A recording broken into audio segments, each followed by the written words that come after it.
Reading through Judges in the JPS translation. I'm on Judges 9.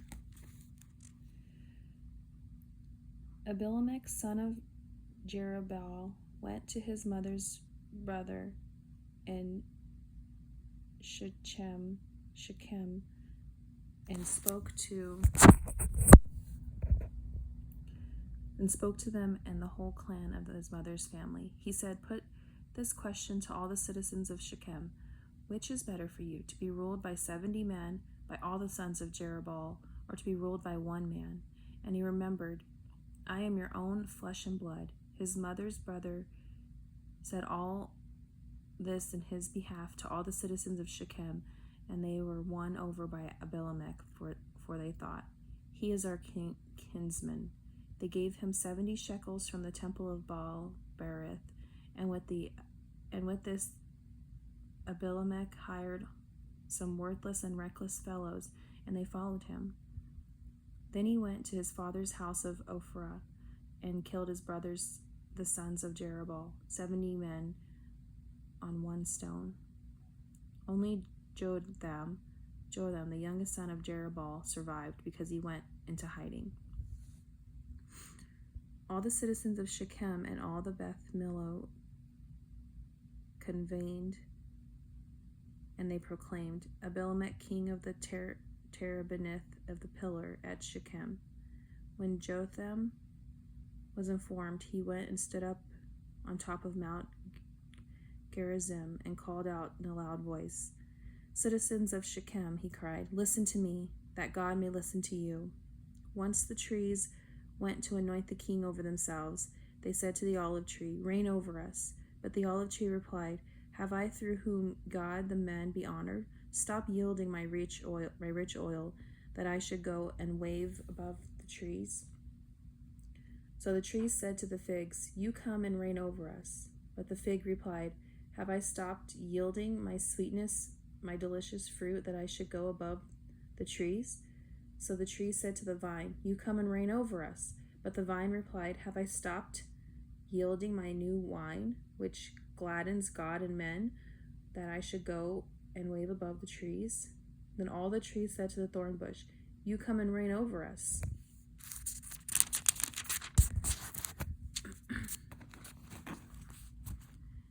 And the thorn bush said to the trees, "If you are acting honorable and anointing me king over you, come and take shelter in my shade.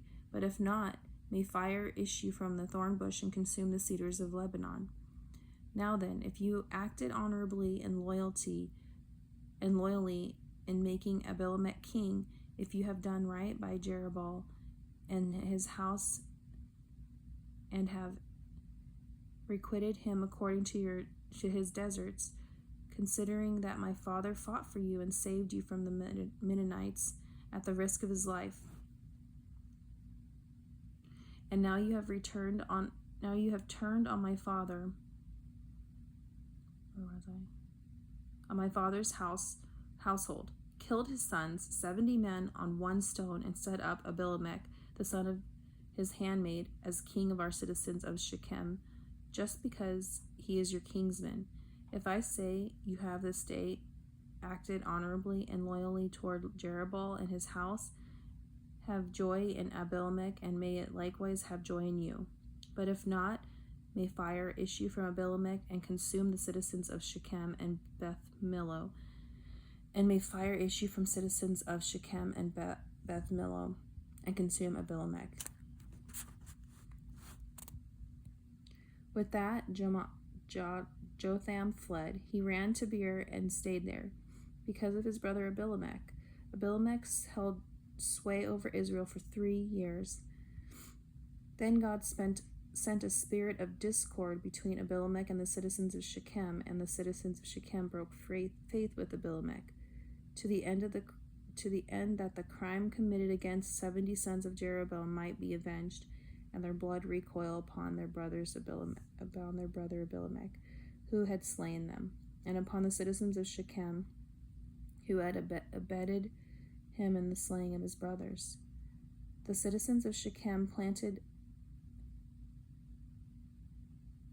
ambuscades against him on the hilltop, and they robbed whoever passed by the road. Word of this reached Abimelech.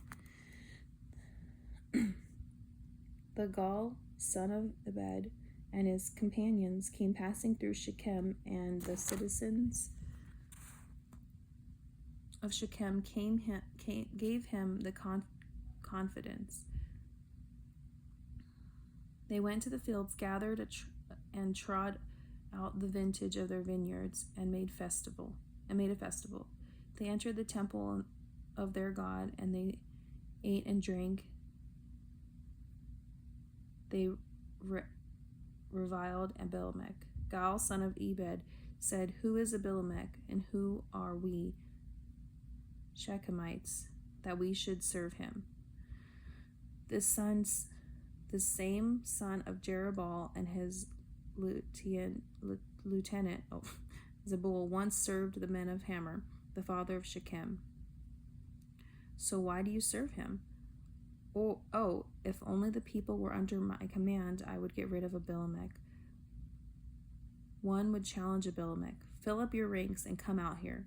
When Zebul, the governor of the city, heard the words of Gaal, son of Ebed, he was furious. He sent messages to Abimelech and Torma to say, "Gaal, son of Ebed, and his companions have some of Shechem, and they are inciting the city against you.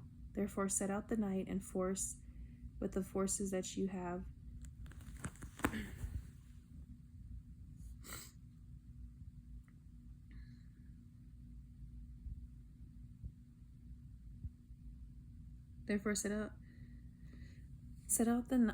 out at night with the forces you have with you, and conceal yourselves in the fields. Early next morning, as the sun rises, advance in the city.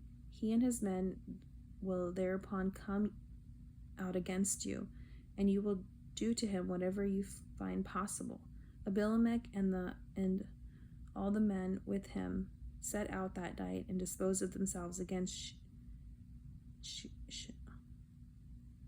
Shechem in 4 hiding places. When Gaal, son of Ebed, came out and stood at the entrance of the city gates, Abimelech and the army with him emerged from the concealment. Gaal saw that the army and said to Zebul, "That's an army marching down from the hilltops." But Zebul said to him, "The shadows of the hills look to you like men." God spoke up again. Look, an army is marching down to Bar Erez, and another column is coming in the direction of El-Menim. "Well," replied Zebul, "where is your boast? Who is Abimelech that we should serve him? There is an army you sneered at. This is the army you sneered at. Now go out and fight."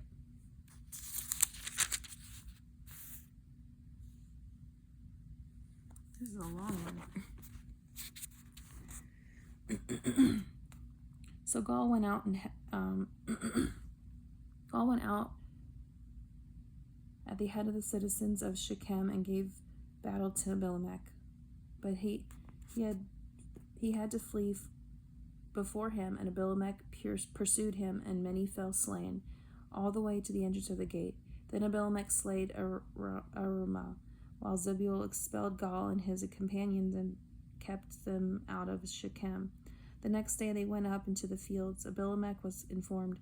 Taking the army, he divided into 3 columns and lay in ambush in the fields. And when he saw the people come into the city, he pounced upon them and struck them down. While Abimelech and the column that followed him dashed ahead took up a position at the entrance of the city gate, the other 2 columns rushed upon all that were in the open and struck them down. Abimelech fought against the city all that day. He captured the city, massacred the people in it. He razed the town and sowed it with salt. When all the citizens of the Tower of Shechem learned of this, they went to the tunnel and the temple of El-Berith, When Abimelech was informed that the citizens of the Tower of Shechem had gathered there, Abimelech and all the troops he had with him went to Mount Zalmon. Taking the axe in his hand, Abimelech lopped off the tree and lifted it over his shoulder, onto his shoulder. And he said to the troops that accompanied him, "What you saw me do, quick, do the same." So each of the troops also lopped off a bow, and they marched behind Abimelech and laid them over against the tunnel and set a fire in the tunnel over their heads. Well, I don't know. Thus all the people of the Tower of Shechem also perished, about 1,000 men and women. I don't know who's the good guy or bad guy. Abimelech preceded the toothed bees, the Bez. He encamped at the Bez and accompanied it and occupied it. Within the town of the fortified tower, and all the citizens of the town, men and women, took refuge there. They shut themselves in and went up to the roof of the tower. Abimelech passed forward to the tower and attacked it. He approached the door of the tower and set it on fire. But a woman dropped up an upper milestone on Abimelech's head and cracked his skull. He immediately cried out to his attendant, his arm bearers, "Draw your dagger and finish me off, that they may not say to me, 'A woman killed me.'"